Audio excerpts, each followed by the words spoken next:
Chapter 1: The Sound of the Wood. He stood by the mantelpiece and drank the whiskey fast. The ice was gone before the glass touched the wood.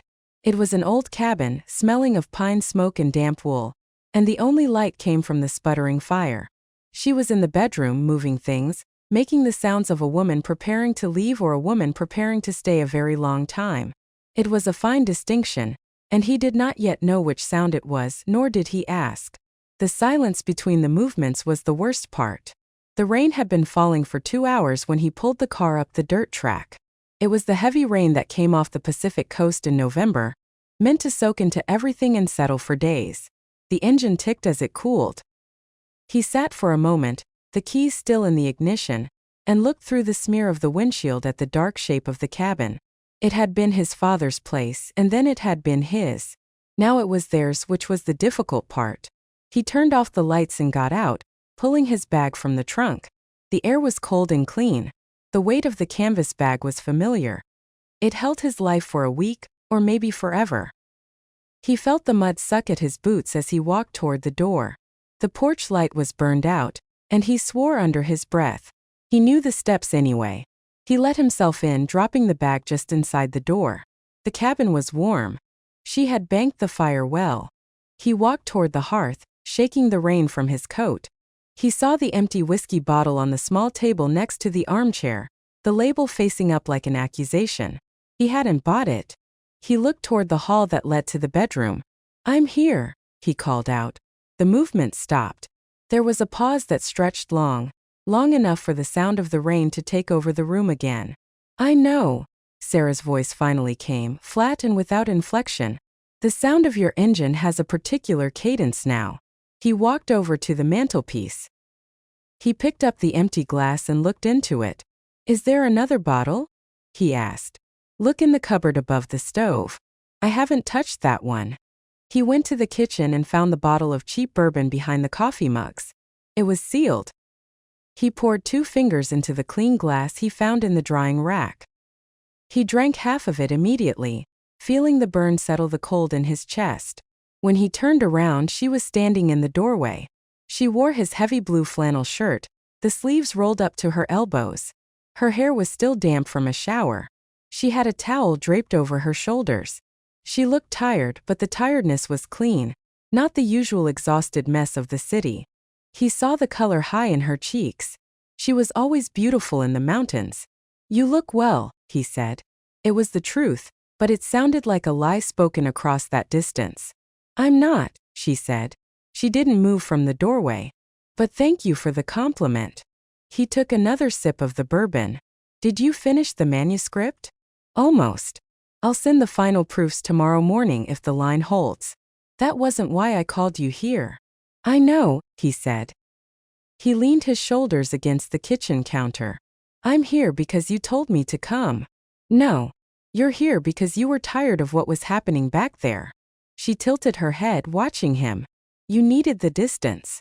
"I was just the excuse." "Maybe." He pushed himself off the counter. It's hard to tell what's the excuse and what's the reason when things get too tight. She came into the kitchen then, walking slowly, her bare feet silent on the worn wood floor. She reached past him and picked up the kettle. "I haven't eaten since lunch," he said. "I'm making tea." She set the kettle on the electric burner. "There's bread and good cheese in the bag you left on the porch. The bear hasn't been back." "A bear," he repeated. "A bad one. They're all bad when they want what you have. This one was just fat and hungry. It stole a bag of apples and left the mess for me to find." She looked at him directly, the steam from the kettle starting to haze the air around her face. "It was annoying. But I dealt with it. Like everything else up here." The silence returned, more charged this time. He knew the subtext of that last sentence. She had been up here for 6 weeks, and he had come for 3 long weekends. She had dealt with the manuscript, the groceries, the broken gate, and the solitude. And she had dealt with the growing space between them. "I brought the mail," he said, needing to fill the quiet. He went back to the door and picked up the canvas bag. He pulled out a thick stack of envelopes and a couple of magazines. Nothing urgent. She was looking at the envelopes with a lack of interest that was new. She had always cared about the mail. It was her connection to the work, the outside world. Just bills and solicitations mostly, she confirmed. No letters. I don't receive letters anymore, she said simply. People just text. You know that, Elias. He nodded, running his thumb over the edge of a thick envelope. It was a wedding invitation from a couple they barely knew. He felt the sudden crushing weight of their history. The history they had built and were now slowly, silently tearing down, piece by piece, like dismantling a stone wall in the dark. I saw Robert at the university, he said. He tried to make the name sound casual. Her hand froze on the handle of the kettle. The whistle began to scream. She let go, and the shriek filled the small room. She reached quickly and pulled the kettle from the burner, silencing it. And how was Robert? She asked. Her back was to him. She poured the hot water over the tea bag she had placed in 2 ceramic mugs. He was fine. He asked after you. He said you missed the last faculty meeting. I did. She carried the 2 mugs over to the small table. I was here. He thought maybe you were ill. And you let him think that? She turned around, the 2 mugs cooling on the wood between them. Or did you tell him the truth? What is the truth, Sarah? He asked. The question was not challenging. It was weary. She picked up one of the mugs, warming her hands around the ceramic. Her eyes met his, and he saw the storm gathering there, closer than the rain outside. The truth is, she said, her voice dropping to a low, intense level, that I had to get away from the sound of your voice telling me that I was getting too far ahead of you. He took the second mug of tea. The heat felt good on his cold palms. He didn't look at her hands, but he knew they were trembling. I never said that, he stated. Not in words, she corrected. You used the silence. You used the way you looked at my work instead of reading it. You used the way you told people I was taking a sabbatical, instead of saying I was finishing the book that would make us financially stable for the rest of our lives. He stepped closer to the fire, turning his back on her. He stared into the yellow heart of the flame. I'm proud of your work, he said. Then you should say it. You shouldn't make me pull it out of you like a bad tooth. I don't know why we have to have this conversation every time I come here. We don't, she said. Her voice was right behind him now, close. We're having it this time because you're tired of my absence, and I'm tired of your silence. And neither of those things can be fixed with tea. He turned back around. They were standing so close he could smell the faint cedar and soap on her skin. He reached out and touched her cheek, running the pad of his thumb gently along her jawline. The skin was smooth and cool. Let's stop, he whispered. Let's just stop talking. She leaned into his touch for a moment, and he felt the immense weight of her exhaustion. Then she pulled back, her eyes hard and clear. No, she said. I can't. Not this time, Elias. Not until you tell me why you really came up here. She put her mug down sharply on the mantelpiece, right next to his empty whiskey glass. Tell me why you left the life we built to drive 5 hours in the rain for a woman who doesn't even want you to touch her right now. He looked at her, at the beautiful, tired face, and knew the truth was a simple thing, ugly and direct, that he had been avoiding for months. The answer was in the space between the fire and the rain. He opened his mouth to tell her. Just then, a flash of white light split the black window, immediately followed by the cracking, shattering sound of thunder hitting the valley. The lights in the cabin, old and unreliable, flickered once and then died, plunging the room into absolute darkness. The fire was the only source of light. They were left with only the sound of the rain and the echo of the loud, broken air. The storm has arrived. Sarah's voice came, low and entirely serious, from the pitch black. He felt a profound chill that had nothing to do with the outside air. He took a breath, smelling the pine and the damp wool, and knew that the power going out was not a reprieve but the signal. The conversation had nowhere to run. Yes, he said. He could not see her, but he knew exactly where she stood. It has. Chapter 2. In the quiet dark. The darkness was not a flat, empty thing. It was thick with the scent of burning pine and the cold, wet air from the rain. The fire threw their shadows large and frantic onto the far wall, making them look like 2 people fighting a ghost. He took a step toward where he knew Sarah was standing. It's a good darkness, he said. He tried to make his voice sound steady, but the thunder was still a low, hungry growl outside. "There is no good darkness," she answered. Her voice came from the spot where the mantelpiece should be. "There is just darkness and then there is light. That's all." He stopped.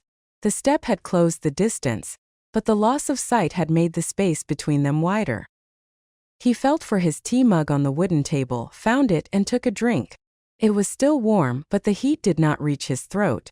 "I came up here," he started, the words coming out slow and rough, "because I needed to know if you were coming back. I needed you to say it." "Say what, Elias?" "That I'm done with the apartment, the endless traffic, the faculty dinners where we have to pretend we care about the provost's new boat." She paused. He heard her pick up her own mug, the soft scrape of ceramic on wood. "Or are you asking if I'm done with you?" He stood silent for a long moment, hearing the rain beat against the roof like a frantic hand. "I'm asking the second one," he admitted. "And I don't want to be lied to in the dark." "Then turn on the light," she challenged. "Or are we too modern for a candle?" He knew where the matches were, in the metal tin on the kitchen shelf, just above the stack of chipped plates. He walked across the room by instinct, one hand held out to find the edge of the counter. His boots scuffed against the canvas bag he had dropped earlier. The small, ordinary sound felt enormous in the quiet. He found the tin and struck a match. The sulfur flared. Then the flame settled, small and fragile. He found the beeswax candle on the window ledge, lit the wick, and the light grew, casting the room in a soft, honeyed glow. The firelight and the candle mixed, pushing the shadows back into the corners like hesitant dogs. She was standing exactly where he had left her, near the mantel. Her eyes were wide, reflecting the small flame. He put the match out with a quick puff and walked the candle over, setting it on the small table between them. "There," he said. "No more excuses for lies. Tell me the truth, Sarah." She didn't look at him, but at the flame itself. She seemed to study the way the yellow light trembled under the weight of the air. "The truth is difficult for us, Elias," she finally said. "It always has been. It's what made the 10 years work, and it's what is breaking them now." "I don't understand that," he insisted. "You don't want to," she corrected, looking up swiftly. "You want simple answers like a syllabus. Yes or no. Leave or stay. But we built our life on the things we didn't say. Your quiet pride in my career, which felt like a weight. My quiet resentment of your comfort, which felt like a judgment." He felt the bourbon start to work in his blood, dulling the edges of his anger. He sat down heavily in the armchair, the worn leather creaking in protest. He watched her stand there, his shirt hanging loose on her frame. "I am proud of you," he said. "I am always proud of you. That's not a lie." "It's not enough," she whispered. "Pride is abstract. It doesn't do the dishes or answer the editor's terrible notes at 3 in the morning. Just watches. I needed a partner, Elias. I felt like I was writing this book in one world, and you were reading old novels in another. I was running a department," he argued. "I was teaching, mentoring, dealing with the politics." "And when did you deal with us?" she asked. The question was a low, sudden stab. "When did you stop asking me what I needed and start telling me what you expected?" He rubbed his hands over his face, feeling the stubble rough beneath his palms. He leaned forward, resting his elbows on his knees. "I expected you to be happy here with me. I expected us to get past the rush of the book, take a sabbatical and just breathe." "I was breathing," she said. She walked around the table and stood behind the armchair, resting her hands on the back of the leather. He felt the light pressure of her fingers through the heavy fabric. "I was breathing up here for the first time in years. And you know why? Because there was no silence to measure. There was just the wind and the work." He reached back and took her hand. Her skin was cool, thin, and the bones were delicate. He held it tightly, feeling the life in her. "What do you want me to say?" he asked. He looked at the fire. "I want you back. I want you to come home. I miss the sound of your movements in the morning. I miss seeing your notes spread out on the dining room table. You miss the arrangement," she said, her voice softer now, close to his ear. "You miss the reliable system. You miss the lack of disruption." He didn't pull her hand. He didn't deny it. "Is that so wrong?" "Yes," she said. She squeezed his hand once and let go, walking back to the mantel. It is wrong because you confuse the arrangement with the love. The love is stormy, Elias. Breaks things. It needs to be worked on and maintained. The arrangement is just comfort. And comfort always fades into indifference. She picked up the empty whiskey glass, running her finger over the rim. He watched the light catch the fine dust on the glass. I saw the woman, he said. The words were not an accusation. They were simply a statement of fact, delivered without emphasis. Sarah stopped moving. She stood with her back to him, the glass held still in her hand. The only sound was the distant hush of the rain. Which one? She asked without turning around. Her voice was flat. The one who works in the library. The new one. Black hair, serious glasses. I saw her at the faculty reception last week. She was looking at you the way a person looks at a ship they have just missed. She took a slow, deep breath, then turned. Her expression was carefully neutral, but her eyes held a spark of surprise, a small, sudden fire. Her name is Vivian, she said. She helped me with some of the obscure citations for the Greek philosophers. Did she? Yes. She's competent, dedicated, and she doesn't mind the late hours. Sarah took 2 steps toward him, closing the space again.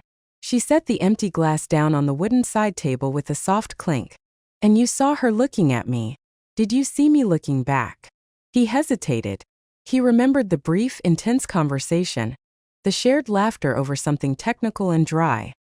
He remembered the slight lean of Sarah's body toward the younger woman, the way she had brushed a piece of lint from Vivian's shoulder. No, he admitted. But it didn't matter. It was there. The way it was once there with you and me before the arrangement. Sarah's face softened. The anger seemed to drain away, leaving only a profound weariness. She sat on the floor near his feet, resting her back against the side of the armchair. The firelight caught the curve of her cheek.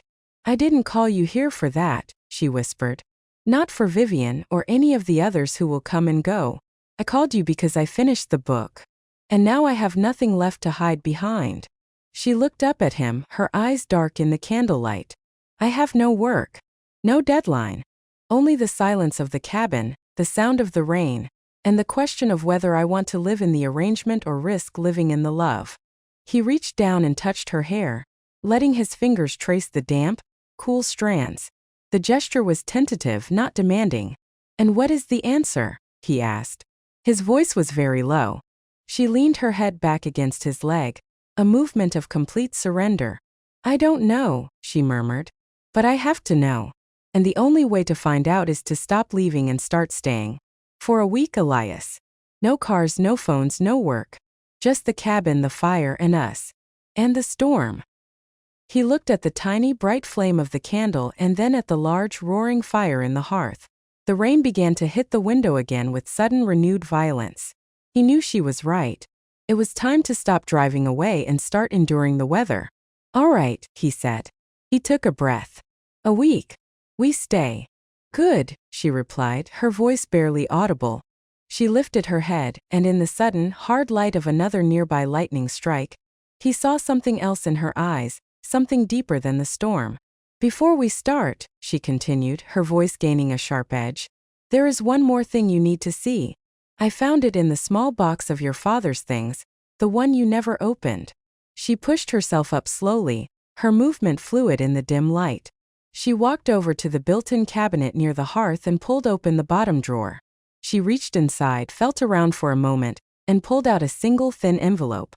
It was yellowed with age, and the flap was sealed with a circle of faded red wax. She held it out to him and he took it. He recognized his father's hurried, angular handwriting. The name on the front was his own, Elias K. Thorne. The date written neatly in the corner was 23 years ago, the week he had left for college. He stared at the sealed envelope, feeling a sudden cold weight settle in his stomach. What is it? He asked, his voice now a strained whisper. I don't know, Sarah said, watching his face. But he wrote your name on it and it was sealed. And I think, before we decide if we are going to break the arrangement, we should know if there was a hidden arrangement already in place. Chapter 3, The Sealed Letter. Elias held the envelope as if it were fragile glass. The seal, a blotch of dull red wax, was unbroken. The initials pressed into it blurred with the passing of 20 years. His father's handwriting, sharp and economical, seemed to accuse him from the page. He stood near the low, flickering light of the candle, and the thin paper felt cold against his palm. He had spent his life believing he knew his father. A quiet man, an academic of the old school, dedicated to his studies of classical philosophy, and deeply reserved. Now this small, untouched object suggested an entire hidden compartment of that life. He wrote the date on it, Elias observed. He felt his voice was too loud in the small room. The week I left for college. He gave me the keys to the apartment, the directions to the bursar's office, and a copy of Marcus Aurelius. He never gave me this. Sarah came closer, looking down at the envelope but not reaching for it. She respected the boundary of the object. He must have put it in that small cedar box then. I found it tucked beneath the old watch and the compass. It doesn't make sense, Elias murmured. If he wanted me to read it, why seal it? Why not just put it with the other papers? Because it wasn't for the man leaving for college, Sarah suggested quietly. It was for the man who would find it later. For a time when he thought you might need it. She looked from the letter to Elias's face. Maybe this is that time. The idea settled on him, heavy and unavoidable. The cabin was a place of resolution. He had come here to face the end of his marriage, and instead, he had found the ghost of his beginning. He ran his thumb over the brittle wax. Do you want me to open it? He asked her. It's not for me to open, she said. But I think you have to. We are here in this darkness to stop avoiding the hard things. That letter is one of them. It's part of your terrain, Elias. He nodded once, accepting the necessity. He didn't want to use a knife or a letter opener. He wanted the act to be direct and final. He put his thumb under the thin paper near the seal and slowly, deliberately, ripped the envelope open. The tear made a dry, rasping sound. He pulled out a single sheet of heavy, cream-colored paper, folded once. The paper was stiff, and the ink was dark and permanent. He held it close to the candlelight, shielding the flame with his body. The letter was short. Elias, if you are reading this, I am gone. And if you are holding this much later, I hope that the years have given you grace and a better understanding of the necessary compromises. The house on the Cape is yours. I never sold it. Your mother loved the light there, and I could never bring myself to change that. But I could also never live in that light without her. It remains yours free and clear. The important thing, the only thing that matters now is this. I made a mistake, a critical one. I chose comfort over confrontation. I chose the reliable warmth of the study over the brutal, necessary heat of the sun. I gave your mother silence when she needed fire. When the storm comes, you must stand in the center of it. You must speak the thing that is true, even if it feels like breaking. Do not be the man who substitutes management for love. Do not let the arrangement become the life. You are better than I was. Burn this when you are done. There are no secrets left, only choices. Your father. Elias finished reading and stood motionless. The paper trembled slightly in his hand. The words were so clear, so specific, they seemed to strip the air from the room. He read the last two paragraphs again, the instructions from the dead man to the living. Do not be the man who substitutes management for love. He looked up at Sarah. Her eyes, dark and deep in the candlelight, were already fixed on his face, waiting. What is it? She asked, her voice hushed. He unfolded the paper entirely and held it out so she could read it over his shoulder. He did not need to hide it. The secret was over. Sarah's breath caught slightly as she read. When she finished, she didn't speak, only reached out and gently rested her fingers on the last line of his father's bold signature. The house on the Cape, she finally whispered. You never told me about a house on the Cape. I forgot about it, Elias said simply. It was sold when I was 10 after my mother died. I remember the light just like he wrote. But the family narrative was that it was sold to cover the medical costs. It became part of the necessary compromises of life. He lied to you, Sarah stated. No, Elias countered. He kept a truth. The truth that the house was tied to her, and he couldn't face it. He chose to live without that light, and he let me believe the lie. He looked at the words again. He substituted management for love. He managed his grief by hiding the asset. He managed his discomfort by avoiding the memory. Sarah pulled the paper back toward the candle and read the core paragraph aloud, her voice resonant and low. When the storm comes, you must stand in the center of it. You must speak the thing that is true, even if it feels like breaking. She lowered the paper, folding it back on its crease. He didn't write that about a house, Elias. He wrote it about us, Elias confirmed. He felt a sudden brutal clarity that cut through the bourbon and the fatigue. I came up here to manage this situation. I came to see if I could salvage the arrangement. I came to get you to agree to a compromise that would make my life comfortable again. He took the letter from her and held it over the fire. Wait, Sarah said, putting a hand on his arm.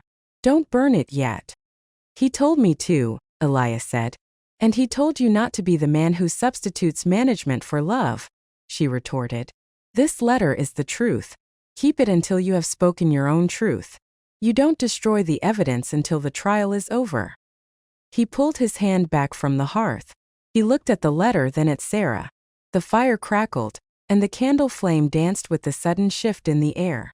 The silence was different now. It was not empty but heavy with expectation. My truth, he began, his voice rough. He paused, collecting the jagged pieces of the thought.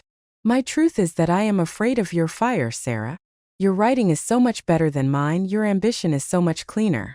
When you are gone, when you are working, I feel like a placeholder in my own life.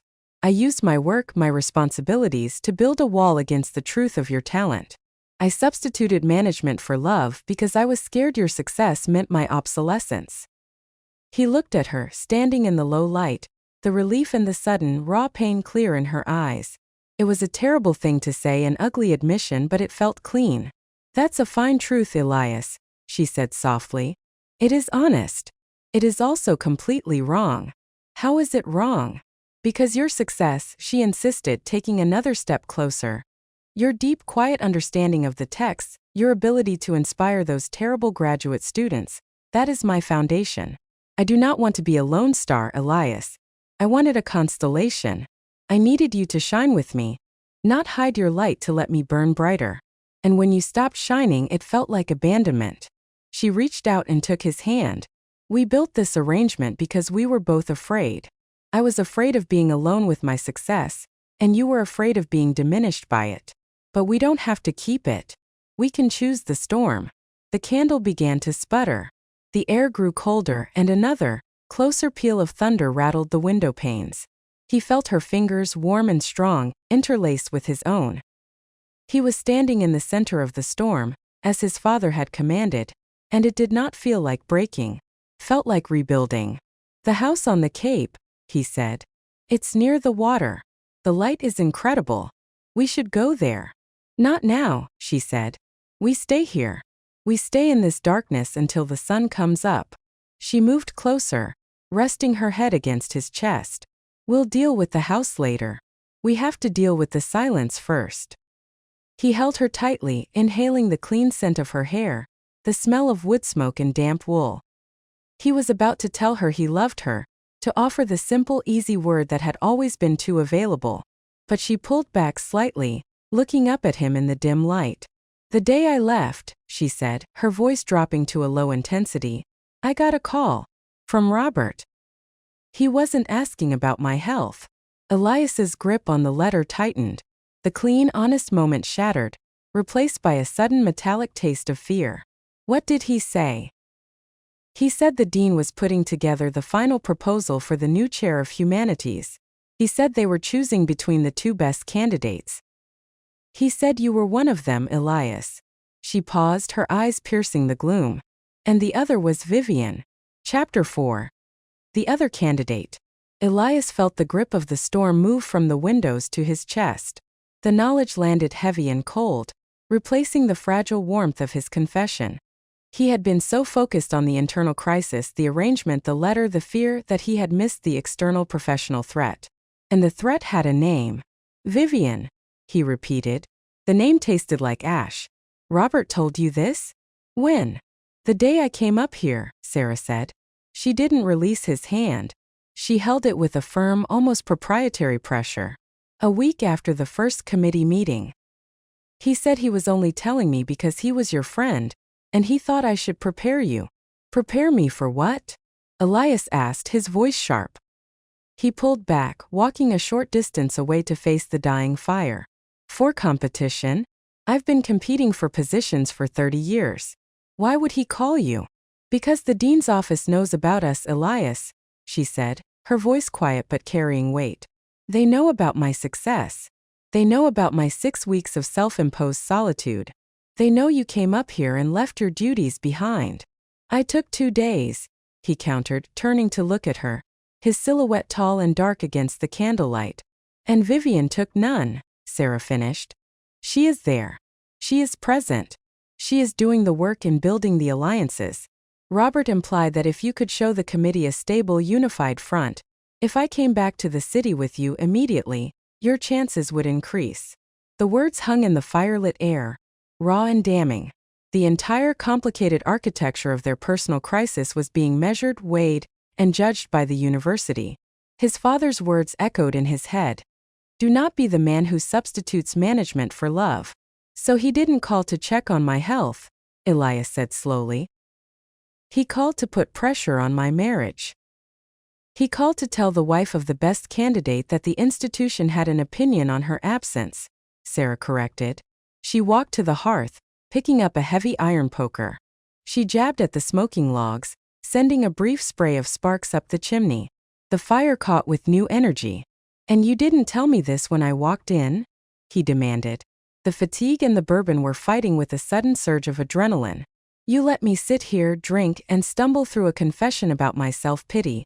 And you held back the actual gun pointed at my career? Yes, she said. She put the poker down with a clank that settled the argument. Because your career is not the storm. It is the consequence of the storm.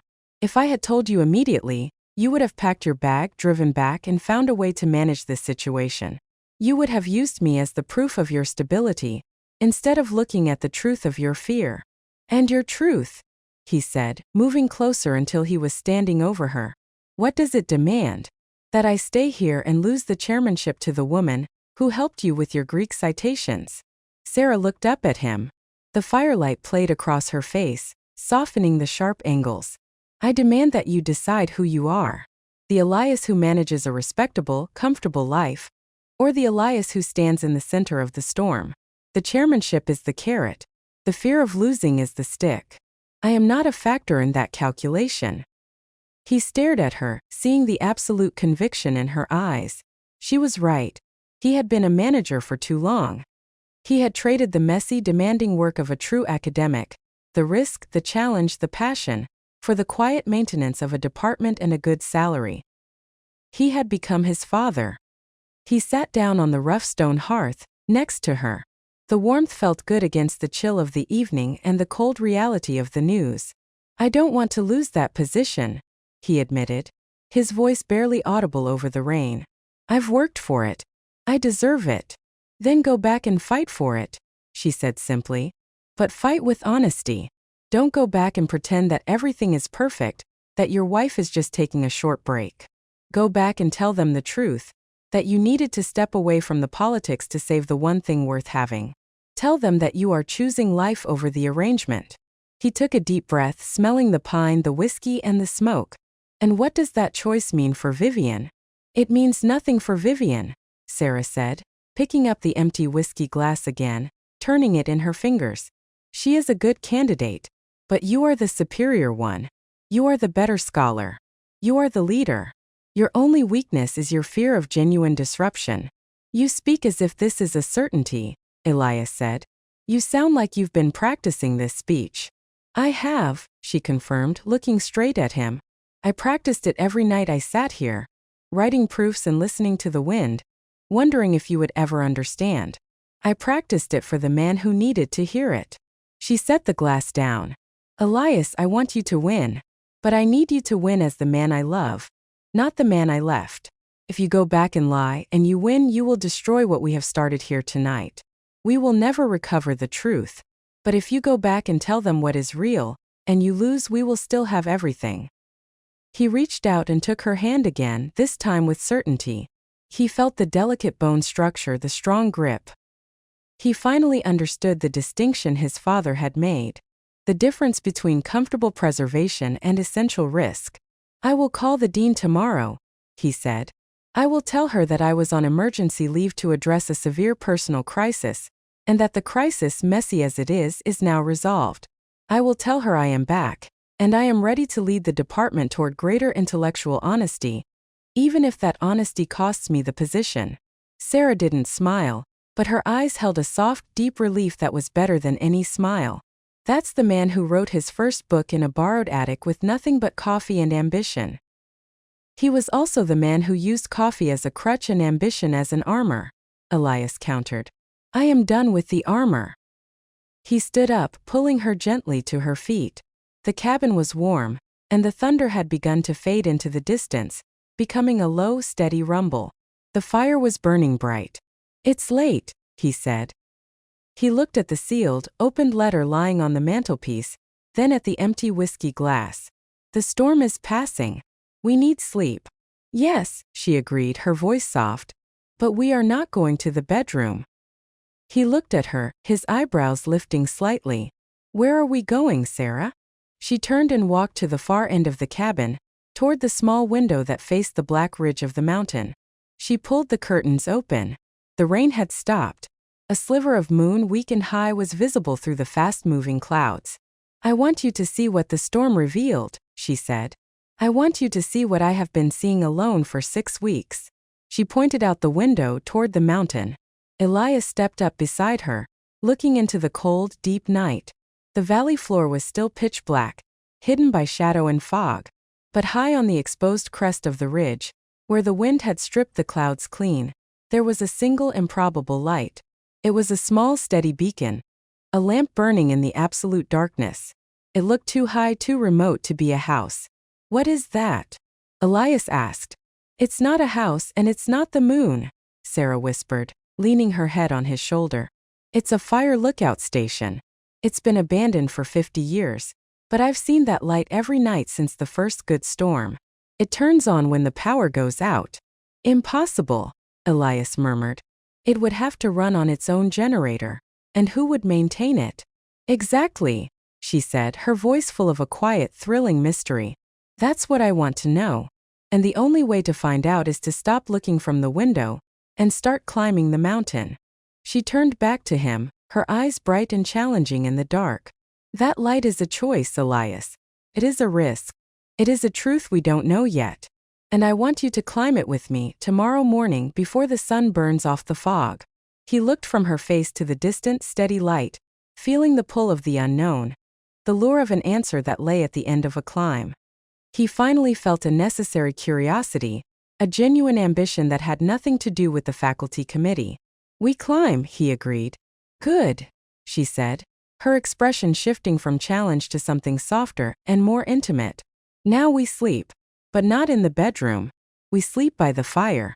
We sleep where the storm found us." She moved past him, spreading the thick woolen blanket they kept for guests near the warm stones of the hearth. Elias watched her, seeing the certainty in her movements. He walked to the mantelpiece, picked up his father's open letter, and, after a moment of consideration, put it down. He walked to the hearth, lay down next to her, and pulled the heavy wool over them both, the scent of smoke and pine enveloping them. He lay in the firelight, his arm around her, and listened to the distant, rhythmic sound of the wind moving over the peaks. He knew the night was far from over, but he was exactly where he needed to be. "Elias," Sarah said, her voice a low murmur against his shoulder. "Yes. I heard the generator start up when the thunder stopped. It was quiet, but I heard it. The power will be back on soon." He waited for her to continue, sensing the new complication. "I need you to promise me," she continued, "that when the lights come back on, we don't go back to the arrangement. That we stay here by the fire until we are ready to climb." He held her tighter, smelling the fresh scent of her hair. "I promise." They lay there in the quiet dark, listening to the cabin settle, waiting for the sudden, small click of the breaker and the blinding, artificial return of the light. When the power did surge back, a sudden, harsh flash of white light from the overhead fixture, Elias squinted, covering his eyes. But Sarah did not move. She simply held him tighter and murmured one last word into the darkness before the light came fully on. Robert also said that Vivian has a cabin of her own, on the other side of this ridge. He said she likes to hike on the weekends. He said she is utterly fascinated by old fire lookout stations.